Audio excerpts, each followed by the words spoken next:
Ano na? Ang kabataan ang pag-asa ng bayan. Okay. Ang kabataan daw ang pag-asa ng bayan. The youth of the day is the hope of tomorrow daw. Pwede nyo bang tingnan yung katabi nyo? Mukha ba siyang pag-asa ng bayan? Ha? Nakakita ba kayo ng pag-asa sa itsura nila? Okay. Yun yung tingin ng mga tao. Okay? Minsan ganun din tayo. That tayo yung magiging future leaders. Tama? Kasi kaya kayo nag-aaral, magtatrabaho, yung iba magiging businessman or magiging politiko, for example, magkakaroon ng posisyon. Yun yung mindset palagi of this world, of this society, that we will become the leaders. Para bang ang leader has become a title. Pero ganun ba ang sinasabi sa atin ng banal na kasulatan, the Bible? Okay, many people tend to think of today's youth as the leaders of tomorrow. However, according to God's word, we are to be the leaders today. Okay, I will repeat that again. We are to be the leaders today, even today, who earnestly desire to honor and to serve our Lord in all our thoughts and actions. Kaya sabi ni Paul kay Timothy, the young Timothy, the younger man in faith, sabi niya, let no man despise thy youth, but be thou an example of the believers in word, in conversation, in charity, in spirit, in faith, in purity. I-discuss natin yan isa-isa. The scripture, the Bible, never places us in a category that we are the leaders of tomorrow. Because the Bible, kung paano in-instruct ni Paul si Timothy, we are leaders even today.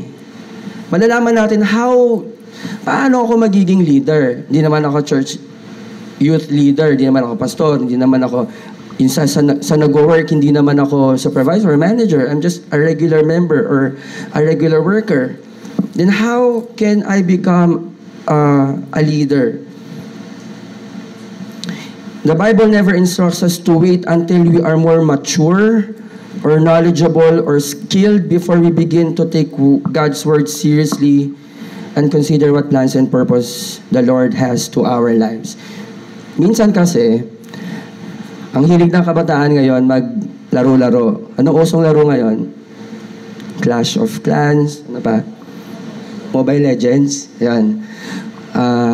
And all sorts of games. Parang lahat, kabataan, laro lang, saya lang, parang ganyan. Parang, siguro pag tumanda na ako, naging 25, 20, 30, nagtrabaho na ako, saka na ako magseseryoso sa Panginoon. Para ba akong regular attendee sa church, uupo, lalabas, parang ganyan. Kung ano yung sinabi ni Pastor, hindi, bata pa naman ako parang ganon. Hindi nyo sinasabi yun, pero yung ginagawa natin, how we manifest our actions, in our daily living, ganun yung pinapakita natin. The Word of God is not silent concerning the conduct of young people in their role in the church and in the society. As young people today, we are all young people, we must seriously, you must seriously obey what God's Word has to say to us. When we read the Bible, when the pastor is preaching, when the youth leader, for example, in the Bible study, paano nyo tinatanggap ang mga salita ng Diyos? Para bang affected na affected kayo pag nag-group sharing kayo?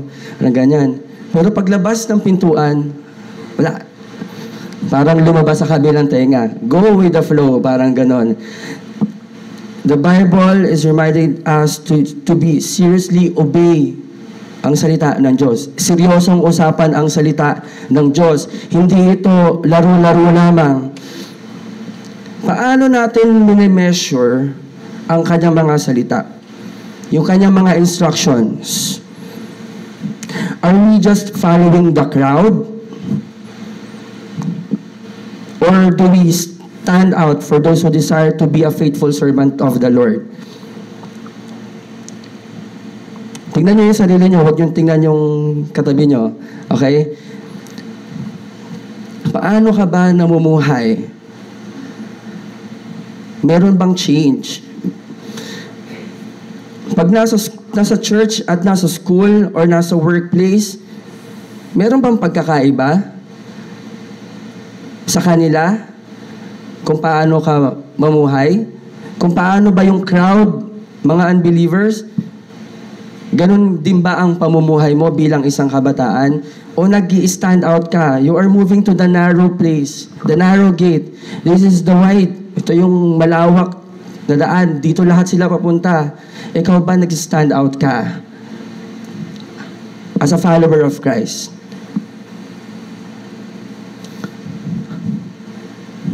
Kanina tumatawa kayo, ngayon galit na kayo sa akin. Okay? I understand the struggles, the pressures, the distractions faced by young people today. Because I am still a young people. I'm still young. Okay? Bata pa ako. Don't ask my age. Okay? Alam ko lahat nun. Pinagdaanan ko yan. Hanggang ngayon, may struggle pa rin, di ba? We are all bombarded by, binobomba tayo lahat ng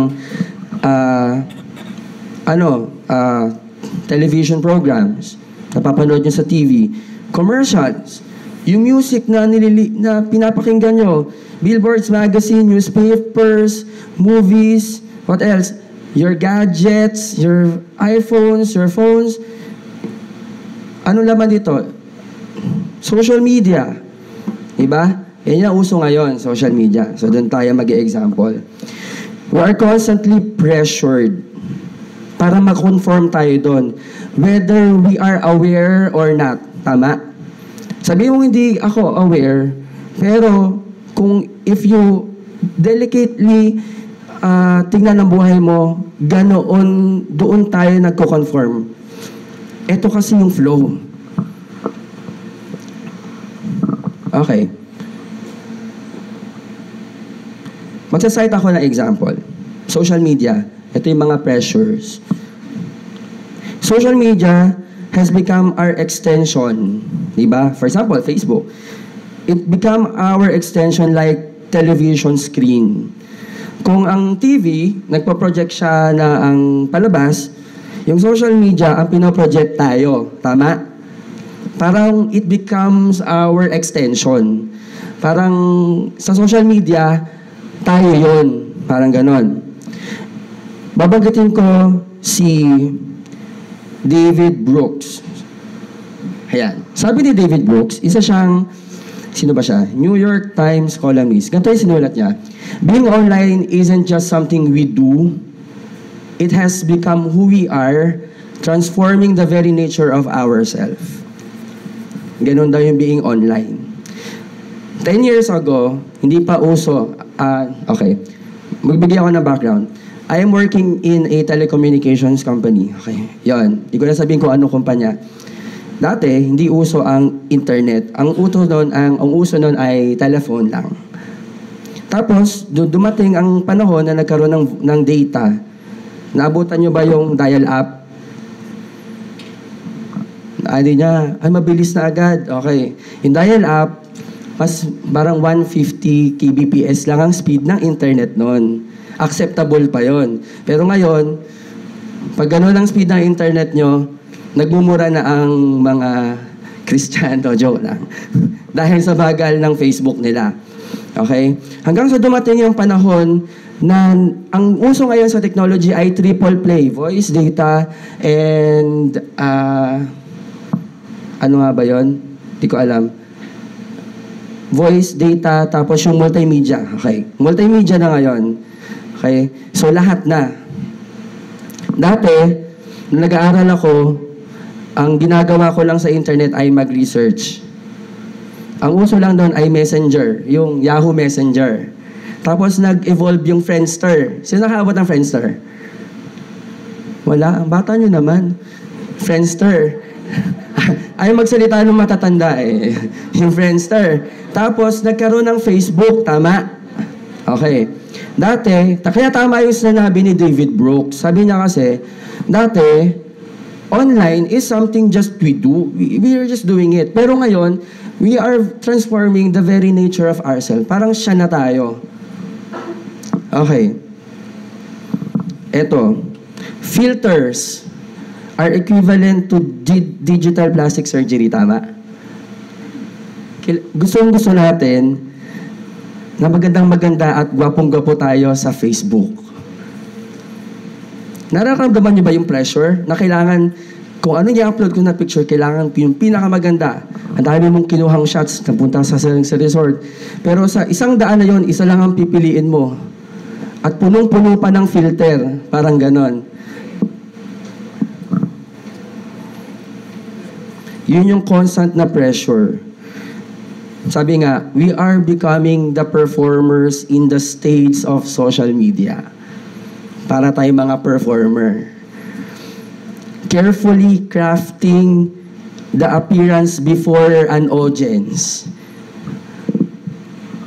Seeking to impress and arouse an applause for how many likes and how many shares and for how many tweets. Even we are maging familiar man tayo o hindi, o aware man tayo o hindi, alam natin sa puso natin may ganong pressure. Okay? Example lang yun. Yung social media. But how do we respond to this pressure? So yun. How do we respond to these pressures na mga nabanggit? First, we must realize that the ideas and philosophies of the world oppose to God's will and plan for us. Ang sabi ng mga katandaan, pag bata ka pa, sige bata ka pa, gawin mo lahat ng gusto mo. Enjoy mo lahat. Or kaya, yung mga mag-asawa, anong reason nila pag nagkakamali yung anak, sasabihin ng tatay, they're just kids. They only live once, parang ganon. Let them enjoy, parang ganun. Kahit na mali yung ginagawa. Narinig niyo ba yun palagi? But notice, the wisest man who ever lived and wrote this inspiration. Ang sabi ni King Solomon sa Ecclesiastes 12:1, he said, "Remember now thy Creator in the days of thy youth." Hindi sinabi ni King Solomon na habang bata ka pa, gawin mo lahat ng gusto mo. And later, you have the opportunity to serve the Lord. No. He exactly said the opposite. He tells the young people, now is the time to focus in your relationship with God. Hindi yung maglalaro muna ako, hindi muna ako magsiseryoso. Or pag nakatapos na ako ng high school or pag nakatapos na ako ng college, kasi busy ako sa pag-aaral, hindi mo na ako sasali sa ministry, hindi mo na ako magiging active. Parang ganon. Parang ang dami nating excuses. Ephesians 5:16, redeeming the time because the days are evil. Okay? Our attitudes of the word in which we live completely contradict in the exhortations of God's word. Sabi ni Paul kay Timothy, saan na ako to? Let no man despise the youth, but be thou an example. Ano ibig sabihin ng let no man despise the youth, but be thou an example? But be thou an example. Ibig sabihin, walang sino man, to despise, to make fun of you, pag bata ka pa, huwag mong hayaan ang matatanda na isiping na bata ka pa, to make fun or to think lightly because you are youthful. Or to think a little, or you are inferior, or not worth of consideration or care. Ipakita mo bilang isang kabataan na kaya ko maging isang mabuting example.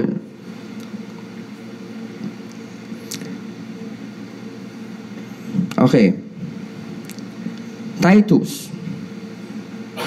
Sabi ni Paul also kay Titus, Babasahin ko siya sa Titus 2:7-8. Sa lahat ng bagay ay magpakilala kang ikaw ay isang uliran sa mabubuting gawa. So Paul and Timothy, si Timothy and Titus were instructed by Paul to be an example of the believers. So 1 Timothy 4:12 ay napakahalagang verse. And it gives us 6 areas in which we, young people, are to be examples in the believers and also for the unbelievers as well. So, babanggitin ko yun dito, yung mga 6 points na yun. As we carefully look at each point, i-search nyo yung heart nyo. Don't look at your seatmates. Okay? I-measure natin yung sarili natin, ganun ba ako bilang isang mananampalataya? We must be an example of the believers first in word. Ibig sabihin, maging example do tayo sa believers and unbelievers in word. In word, it means in speech. Ang kahulugan nun is something and describes communication whereby the mind finds expressed in words. Sa Webster, ang ibig sabihin ng in word or in speech is something that is said or you utter. Pero sa Greek writers usually express this word as an expression of thought behind the object's name. Kung paano nila ito sinabi, parang ganon. We need to be an example of others in our speech.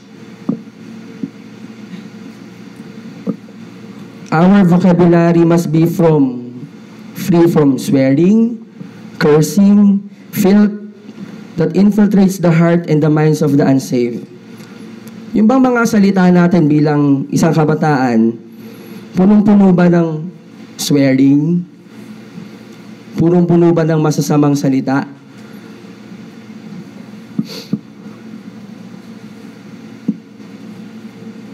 As believers, what? We should never imitate the vile language of the unsaved. Rather, we should desire that every word that we say to be acceptable in the sight of our God. It reminded me of this verse. Yan. Psalms 19 verse 14.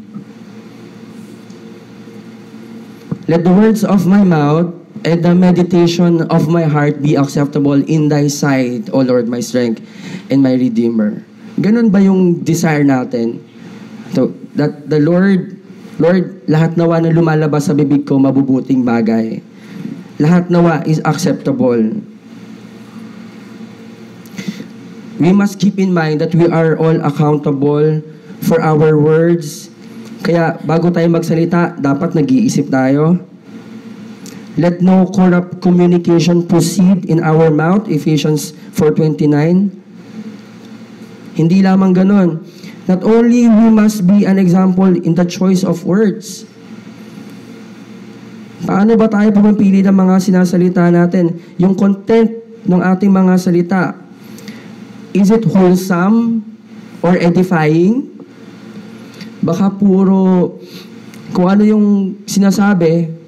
Ngayon, mga usong salita ngayon, ganon din yung mga laman ng ating bibig. Parang there's no difference between Christian and unbelievers. Yung speech ba natin, full of gossip, puro chismisan, para bang pagkatapos ng church, paglabas, parang chismisan na. Or sa school, kasama yung mga friends, parang ganon. Or even backbiting. Pag wala dito sa hindi masyadong close friends, kung ano-ano yung sinasabi. Parang ganon. Is our conversation pleasing to God? Or we tend to repeat the latest of joke? Mga green jokes. Sa tawang-tawa pa tayo pag ganon. Tapos tayo pa yung nangunguna sa pagsasalita na mga ganon. Ginagamit natin para yung mga kaibigan natin matawa, even it is not acceptable to God. We must consider this question. God words tell us if we are saved, we put off filthy communications out of our mouth. Colossians 3:8. Kailangan our delivery of words must be honoring to God and an example before the world. Okay, next. Next is number 2, in conversation. Ibig sabihin ng conversation is conduct o the way of life. Ginamit ang salitang ito biblically it used to refers to moral and spiritual aspect of manner of life. Kung paano tayo dapat namumuhay. Para tayo maging example of the believers, it involves our conduct or behavior or our lifestyle. Paano ba tayo namumuhay to other people within our church and our society? Meron bang pagkakaiba? How do we act around people within the church? Young, old, saved, or unsaved? Namumuhay ba tayo in a manner that we set ourselves apart from the world? Na nakikita ng iba, ng unbelievers, that we are different from them? Parang ganon. Nakikita ba nila na ikaw ay ilaw? Nakikita ba nila na pagkasama ka ng mga unbelievers, parang ikaw yung pinaka-add? Ikaw yung pinaka-kakaiba? Pero may kakaiba sa kanya parang ganon.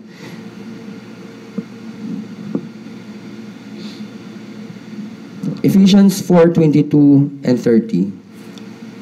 God's word tells us that when we are saved, we are to put off the former conversation. The former conversation, ibig sabihin, the former way of our life prior to salvation, which includes lying, anger, stealing, or filthy language, bitterness, wrath, and evil speaking. We must act differently than those who do not know Christ. Kaya palagi kong binabanggit, mayroon bang pagkakaiba sa inyo, sa mga hindi saved?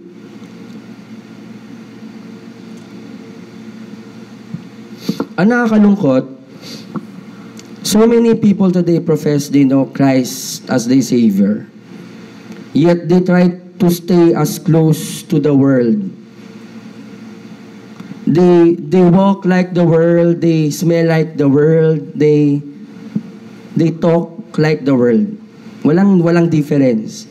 But bless God, they are Christian. Parang ganon. Para bang wala nang distinction. The Word of God declares that the world and all therein is darkness rather than light. The Lord commands us, love not the world, neither the things that are in the world. 1 John 2:15.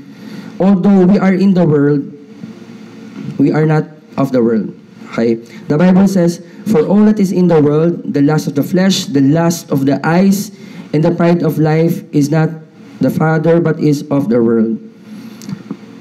Listen, we must be separated from the world. Alam ko na kahalubilo nyo palagi araw-araw unbelievers.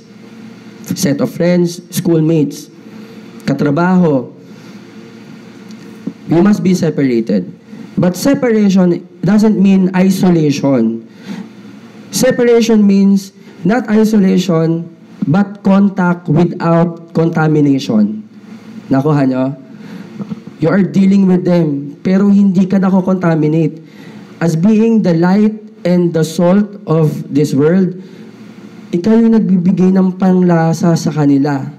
Ikaw yung nagbibigay ng liwanag sa kanila. Hindi yung ikaw yung liwanag, ikaw yung dumidilim. Parang ganon. We must embrace the world system and its vain pleasure once we have become a new creation in Christ. We must not embrace. God is light, the world is darkness. Our love, loyalty, and allegiance will go to one or another. Never both. Never kang nasa light o nasa darkness, nasa gitna ako. Parang ganito. Pag Sunday, nasa church ako, nasa light, pero during Mondays to Friday, nasa kadiliman ako. Pagdating ng Saturday, medyo nagsisisi na ako, dito na ako ulit, sa gitna. Tapos, Sunday, banal na ako ulit, parang ganun. Day not go. Pareho. Kung nasa liwanag ka, nasa liwanag ka. Kung nasa kadiliman ka, nasa kadiliman ka. Point number 3, in charity. When Paul said, in charity, ang ibig sabihin kasi ng charity dito ay love. Yan yung gustong-gusto nating pagkabataan, gustong-gusto natin yung love. Pero ibang love ang tinutukoy dito. Hindi ito yung emotionally. Nagka-crush ako, parang ganon, hindi ganon yun. This love is unconditional, sacrificial love. Ito yung katulad ng pag-ibig ni Christ to us. Or in Greek, ang kahulugan niya ay agape. Biblical agape love is the love of choice, the love of serving with humility, the highest kind of love, the noblest kind of devotion, the love of the will, ibig sabihin, intention, a conscious choice. It is not motivated by superficial appearance dahil gwapo siya o maganda siya. Hindi siya motivated dahil you are emotionally attraction dahil sobrang bait niya o sobrang matulungin niya. Hindi ganun yon. We must be an example of this kind of love. Paano ba tayo umibig? Do we love our fellow Christians to the extent, ayoko na lumayo, sa church, young people, do we love our fellow Christians, young people, to the extent that we sacrifice our own time to minister to them? We sacrifice our own comfort in order to build them up in the faith. Paano ba tayo magmahal? Hindi ganito yung klaseng pag-ibig ang dinemonstrate ni Christ sa atin. Something that is sacrificial. Hindi mo iniisip yung sarili mo. Bilang isang leader, kahit nagabi ka na umuwi, matapos lang ang activity, o ma-sharean lang siya, o kahit na may lakad ako, pipiliin ko pa rin ang kapatid na ito dahil mas nangangailangan siya ng advice, ng tulong, ng ano man yung pangangailangan niya. When we truly love others, kailangan din natin silang i-correct. Tama? To reprove and correct them when they begin to move in the wrong direction. Alam ko may mga friends kayo dito, mga close friends. When you feel them na lumiligaw na sila ng landas, ang pag-ibig niyo ba sa kanila ay, sige, go lang sila. No. O mas nakikita natin na dahil nasaliligaw sila ng landas or they become indifferent, tinutuwid natin sila na may pag-ibig. For example, when your friends begin to hang out with the wrong crowd, or to begin to grow indifferent, apathetic towards the things of the Lord. Wala lang gana sa salita at patungkol sa Diyos. Pinapabayaan lang ba natin sila, young people? Di ba napakasaya na sa isang simbahan, ang bawat mga bata, kahit bata pa kayo, you minister to each other. Hindi lahat pastor ang kumikilos. How healthy it is, how happy it is that all young people, you don't have to be a leader to be a leader. You don't have to be a leader to minister to each other. Imagine niyo, kung lahat tayo are leaders, leading by example, in our love, nakakahawa yun eh. For example, si Chab, tama ba? Si Chab. At yung katabi niya, they ministering to each other. Gayon din, si Ate Rihina. Tingnan nyo, kung lahat kayo, kahit dalawa lang, Hindi kailangan isang youth leader, isang buong crowd, ang kanyang mini-minister. Nakakapagod yun.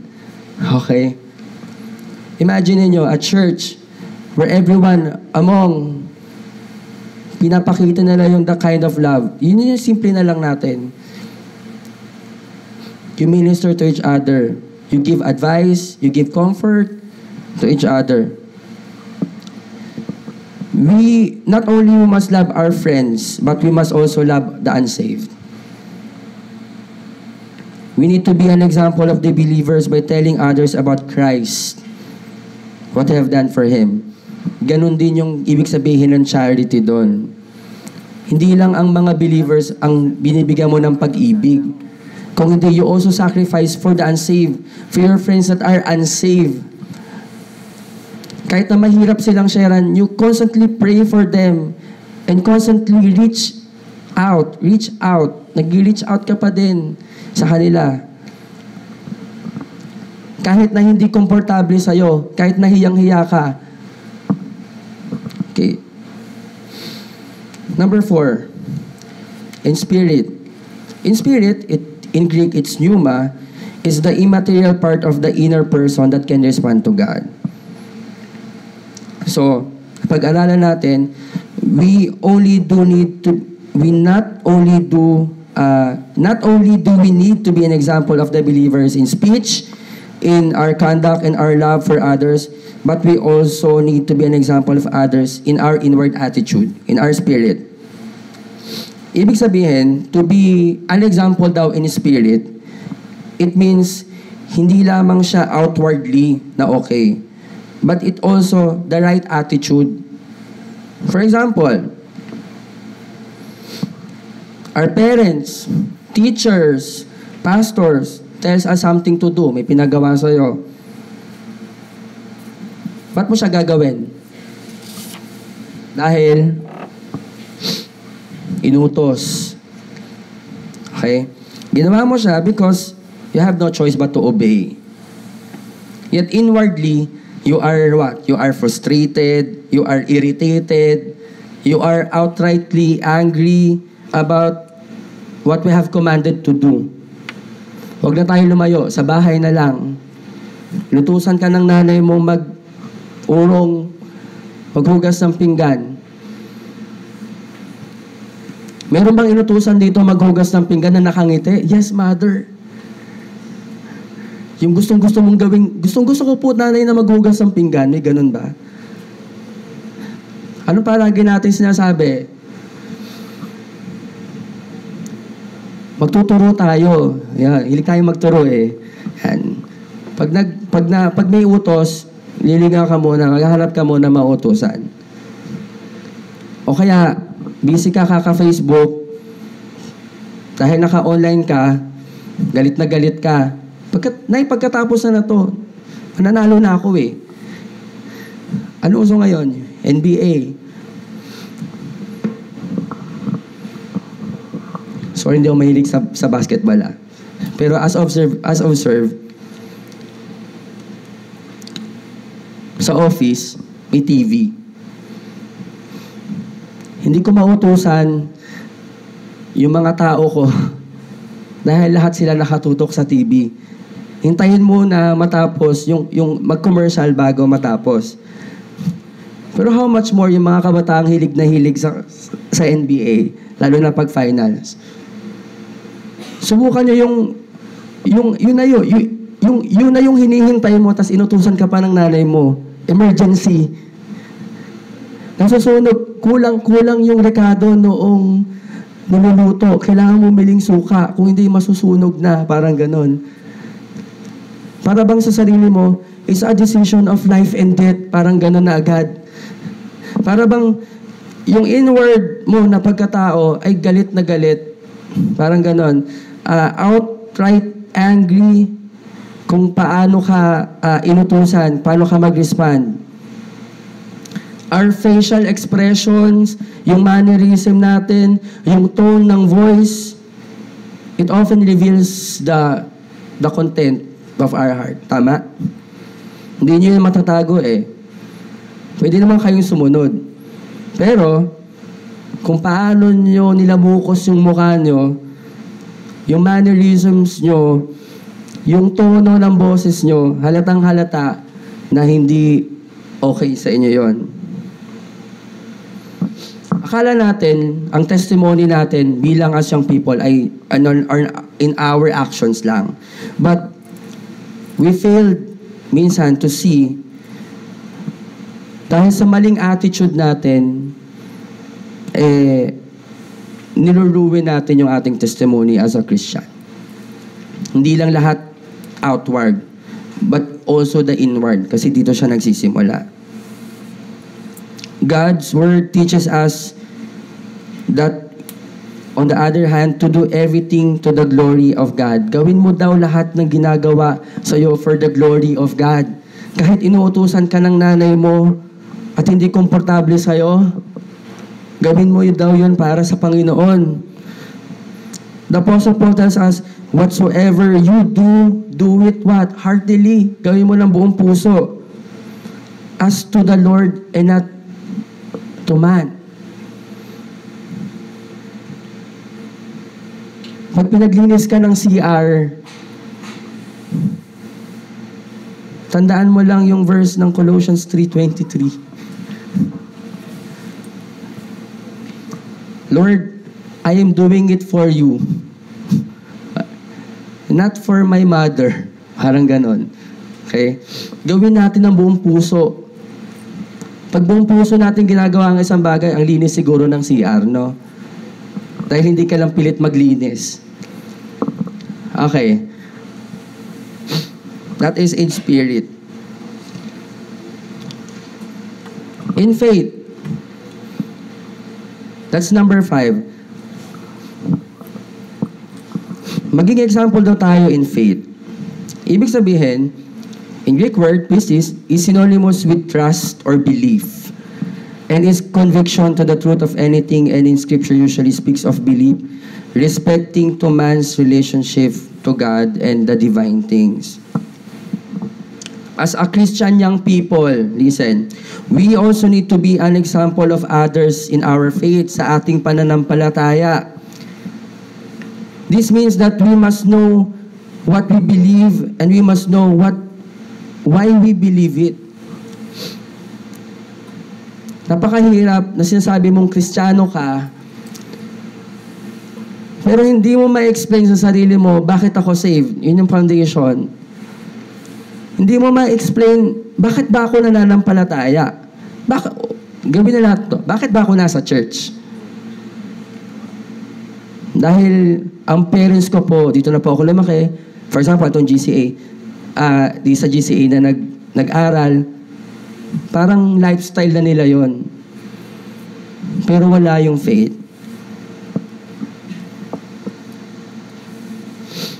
The word faith in this verse does not simply mean that we have a belief in something, na meron kang pinaniniwalaan, but we are firmly convicted to our belief.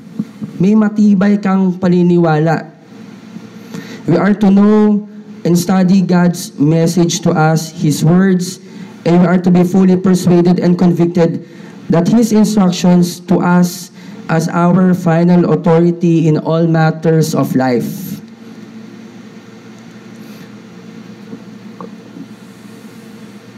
Natetest yan pag nasa labas ka na. Pag nasa church, para kang anghel. Pero pag nasa crowd ka, paano nagmamanifest ang pananampalataya mo? Your faith.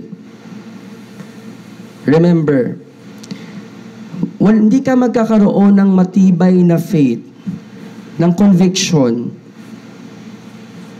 kung ikaw mismo hindi ka nag-aaral ng kanyang mga salita. Tama? How can you defend your faith if you don't know where to look it in the Bible? How can you defend your faith kung you don't know how to answer? Paano po ba ma-save? You don't know. You don't have time to read the Bible.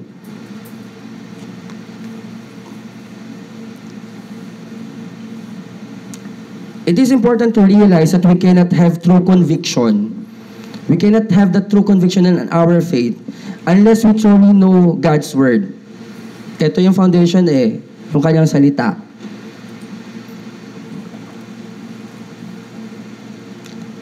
For example, if someone questions our beliefs, can we show them from Scripture the basis of our beliefs? Yung classmate mong unbeliever, kinwestiyon ka, or nagtanong sa'yo about sa pananampalataya mo, are you ready to answer?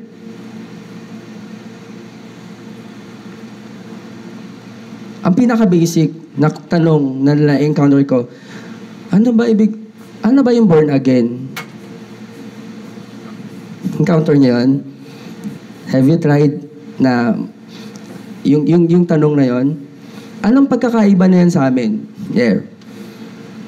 The problem is, ang nakakalungkot, hindi mo makita yung pagkakaiba na yon. You are saying that you are born again, you are born of God, you are a Christian, pero sa buhay mo, hindi nila makita yung difference.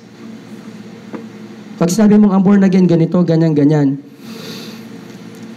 hindi sila maniwala because you are not showing it by your faith.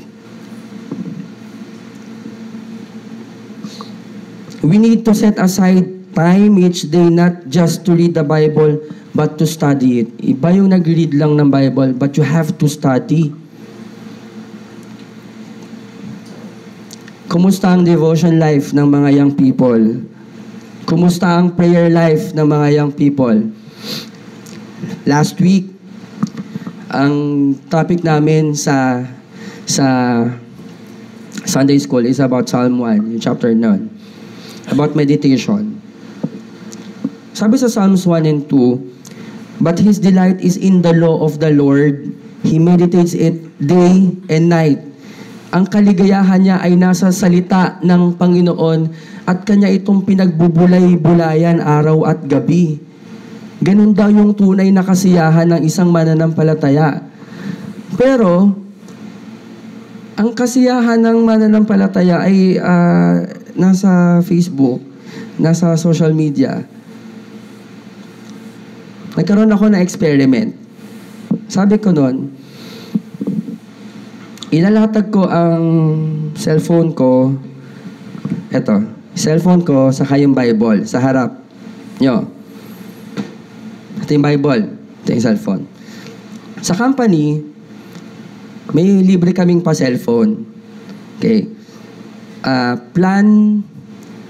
This is plan 2,000. 2,000 monthly ang plan. Unlimited call, unlimited text, unlimited data. Pag nilatag ko to sa harap nyo, ano ang una nyong kukunin? Nung tinanong ko sa kanila, walang sumagot, ngumiti lang sila. Because sa puso, alam natin ang laman natin na gustong-gusto natin yung unlimited. Alam natin sa isip natin ito ang tama.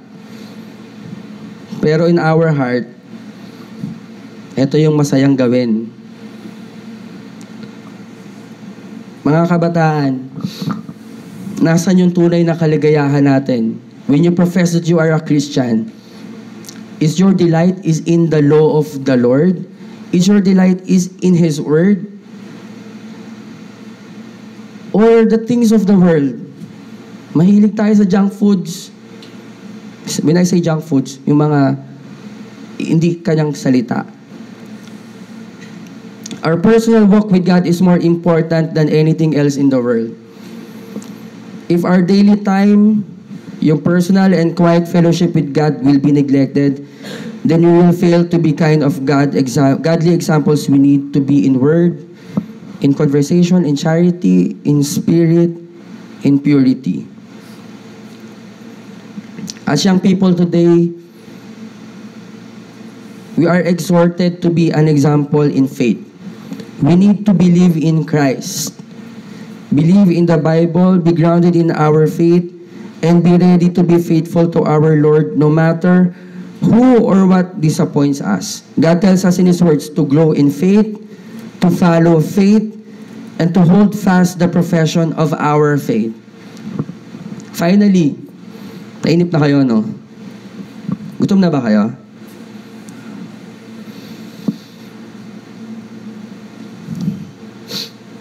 Mukhang gutom na kayo. Sige, finally, in purity.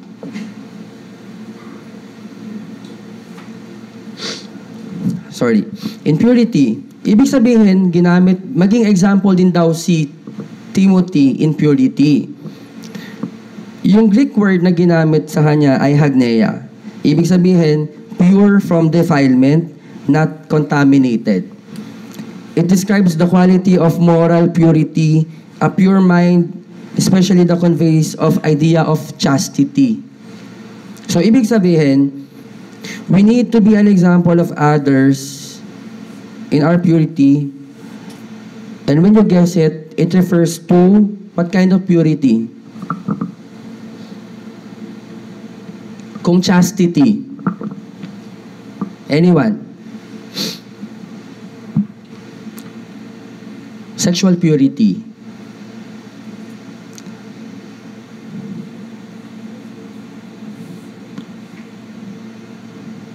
Kuha nyo? This refers to sexual purity, which God explicitly requires to all believers. As young people today, ito yung pinaka-challenge kasi sa atin including Christian young people. We face extraordinary pressures to become sexually active. Tama? We are surrounded lahat, music, TV, magazine, gadgets, social media, that all urges us to some way or another to express ourselves sexually. Para bang lahat na makikita mo sa songs, sa music, yung mga MTVs, yung mga lyrics ng songs, para bang lahat ng related to sexuality, para bang it becomes acceptable. Without reservation, the Word of God explicitly forbids sexual activity outside the bonds of marriage. This is a reminder.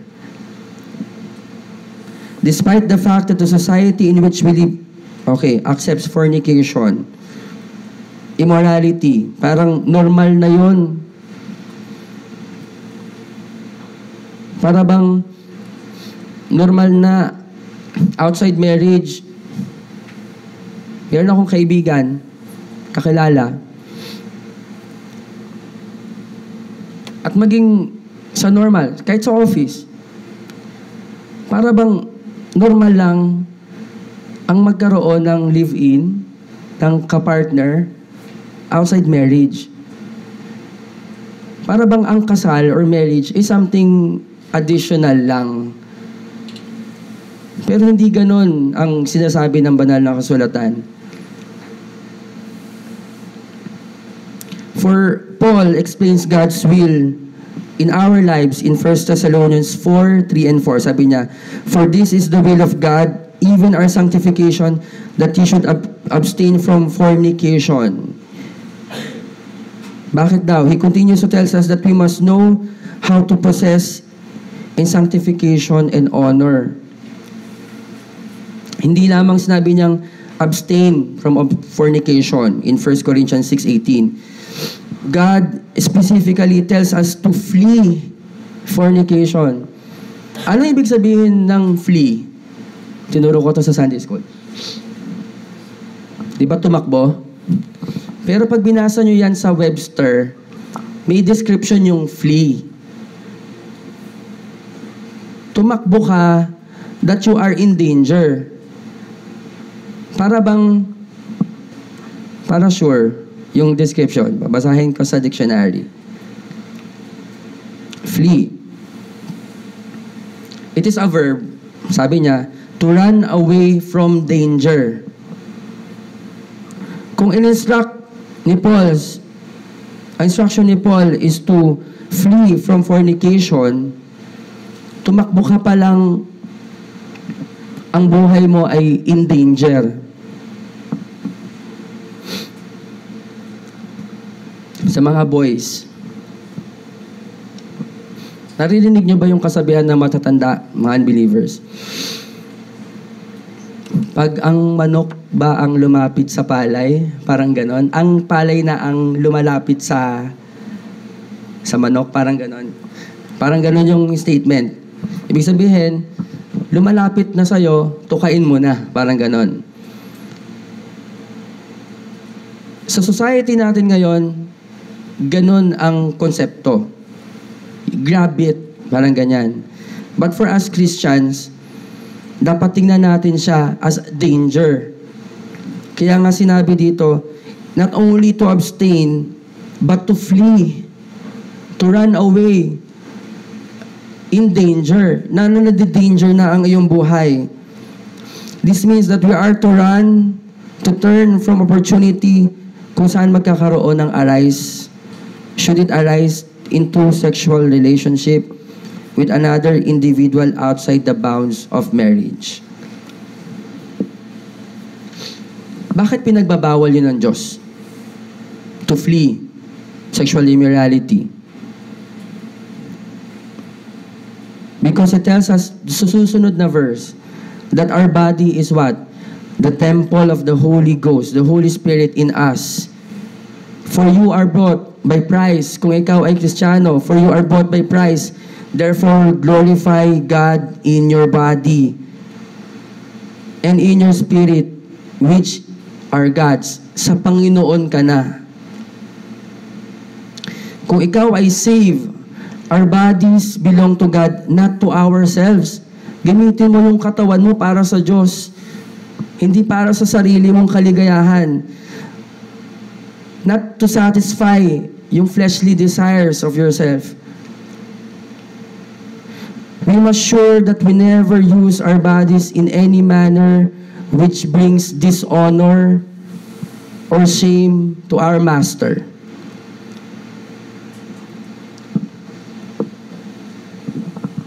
Matatapos na po ako. Finally, some final thoughts. It is not certainly easy it's certainly not becoming any easier to live for the Lord. Yung consistent testimony for Christ. The world is becoming more evil. It is becoming more unrighteous or immoral to place to live. Tama? Napakadaming distractions, napakadaming tukso, napakadaming pressures bilang kabataan. However, regardless of the pressure, God specifically commands us as young people, listen, young people, to be leaders, to lead by example. Remember that we are called by God right now to be example of the believers in word, in conversation, in charity, in spirit, in faith, and in purity. As a young person myself, pati yung mga pastors or the youth leaders among you, let us all be burdened of the church a days ahead. Bakit siya nakaka-burden?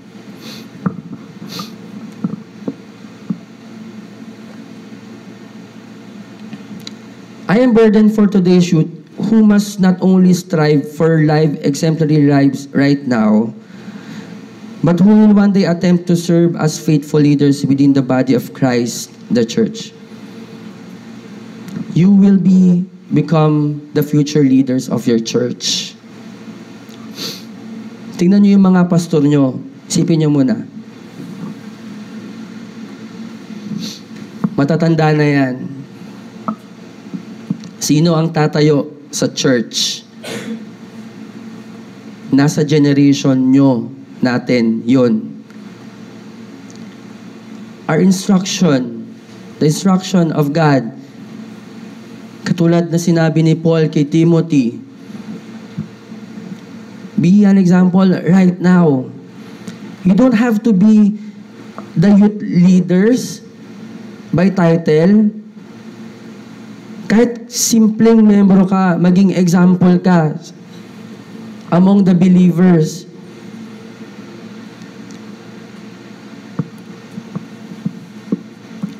Lilipas ang panahon, 10, 20 years from now, kayo na yung magiging men and women of the church, mga elders. At isa sa inyo ang tatayo. Pero kung paano nyo ipinamuhay ngayon bilang kabataan to lead an example, yun yung dadalhin yung pagtanda. You must be growing in faith. Dapat nagpo-progress ang buhay natin. We must, starting today, we must be a faithful servant of the Lord. What is more burden? Nakaka-burden because young Christians today often fail to understand that God desires to have a close, intimate relationship with them right now. Para bang katulad ng sabi ko kanina, mas magiging seryoso lang ako when I get older. Yet, this is certainly not true. Sadly, so many people today profess to know Christ as their Savior, and yet they stay as close as the world. I watch the things that I shouldn't watch on televisions, in movies, in internet. I laugh about everything that God hates. I talk like the world. I walk like the world. I love the music of the world. I love so much of the world. Parang ganun. And bless God, Kristiyano ako.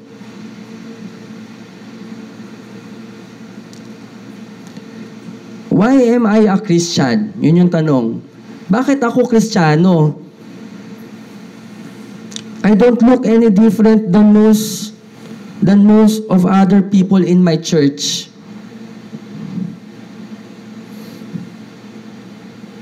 Wala akong pinagkaiba sa kanila.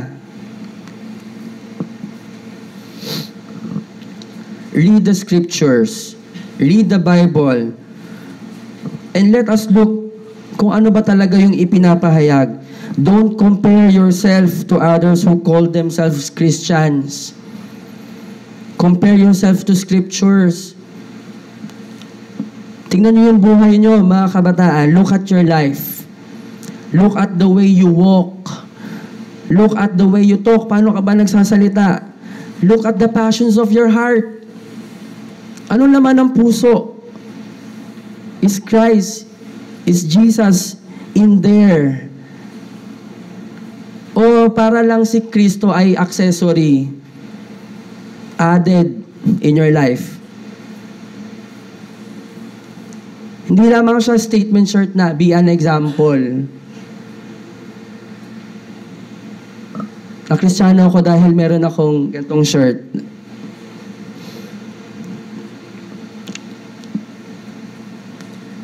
Si Christ ba yung ginagawa mo lang tuwing Wednesday prayer meeting or Sunday? Half day pa. 3 oras. Pero nalit pa ako. Is he like an accessory or he is the very center of your life? Do you know what the Bible tells Christians what to do? Examine yourself and test yourself if you're in the faith. Ulitin ko. Examine nyo yung sarili nyo, mga kabataan. Tingnan nyo yung sarili nyo, huwag tingnan yung iba. Examine nyo yung sarili nyo. At i-test nyo yung sarili nyo kung nasa pananampalataya kayo. Test yourself if you are Christian. If you can play around with sin, kung kaya niyong paglaruin ng kasalanan, if you can love the world and love the things of the world, if you can always involve in the world and doing things of the world, kung ang mga idols mo or mga heroes mo are worldly people, if you wanna look like them and act like them, well, dear friends, there's a great chance that you know not God and you don't belong to Him. How is it that so many people today nagpo-profess that they encounter Christ and they are not permanently changed. Gaano na kayo katagal sa church? 5 years ago, 10 years ago, meron bang nagbago sa buhay nyo? Is there something that permanently changed? Never, never. Okay. Imposibleng walang nagbago sa isang makasalanan. Kahit isa. One of the greatest evidence that you are truly been born again or you've been born with God is that God will not let you talk as your flesh would want you to talk. God will not allow you to act like the world, smell like the world, speak like the world, and listen to the things of the world. Nakukuha niyo yun? God will not allow that. If you profess that you are a Christian, you know that you have been saved because your life is in the process of being changed. Proseso itong pagbabago. Hindi ko sinasabing, nung nasave ako, isa na akong anghel na hindi na gumagawa ng kasalanan. You know that you have been changed because your life is in the process of being changed. Nagsastruggle ka na. And your lifestyle and your style of life is one of walking in the paths of God's truth. God will make a difference in your life. Repent, okay, kung di ka pa believer, and believe the gospel. Finally, my dear brothers and sisters, if you really are in Christ and you confess that you are a believer, He has called you to become the salt and the light of this world, to live in an exemplary lives, to follow.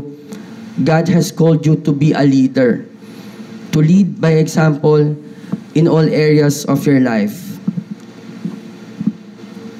Dear young people, kumusta ang buhay mo ngayon? Masaya. Mamaya, masaya ang mga games. Pero it will last. But I'm praying that the Lord will use this fellowship to change your heart. Let us all pray. Dear Father, we thank you, Lord, for this time. Maraming salamat, Panginoon, sa mga kabataang nandito ngayon. Lord, patawarin niyo po kami sa aming mga pagkukulang at pagkakasala kung kami man ay nade-distract or being pressured, Panginoon. Dalangin namin, Ama, ikaw po ang mag-renew ng aming spirit in our heart. Dalangin namin, Panginoon, ikaw ang magbago ng aming puso. Lord, make us to know our end and let us to measure our days that may we know that we are frail. Kailangan ka namin, Panginoon. Gamitin namin ang aming kabataan, ng aming murang edad, Panginoon, upang maging example to the believers and even to the unbelievers, Lord. Maraming salamat po, O Diyos, at amin pong itinatalaga ang buhay ng bawat isa sa inyo, Panginoong Jesus. Ito po ang aming samo at dalangin sa pangalan ng aming Panginoong Jesus. Amen.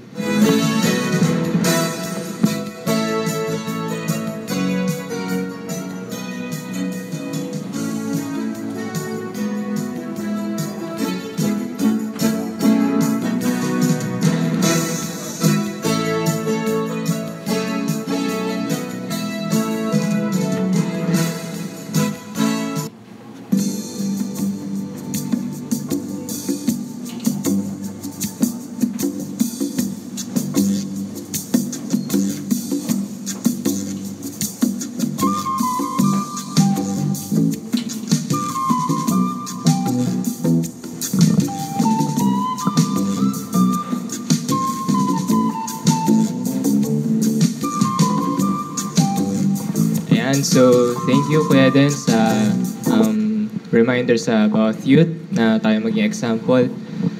Kakanta tayong lahat ngayon. Tara, tumayo tayo lahat para...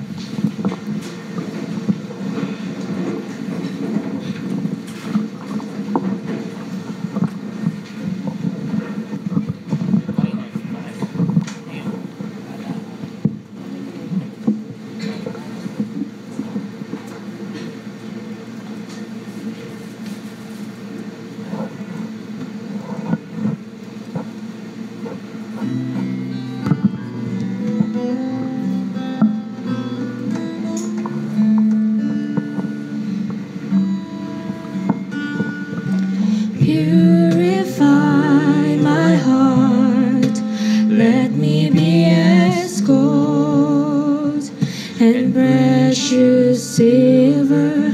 Purify my heart, let me be as gold, pure gold, refined as fire.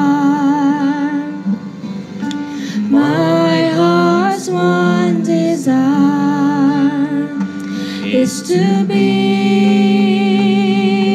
holy, set apart for you, Lord. I choose to be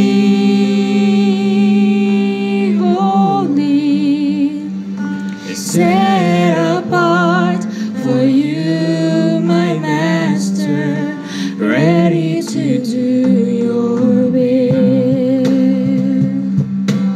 Purify my heart, cleanse me from within, and make me holy. Purify my heart, cleanse me from my sin,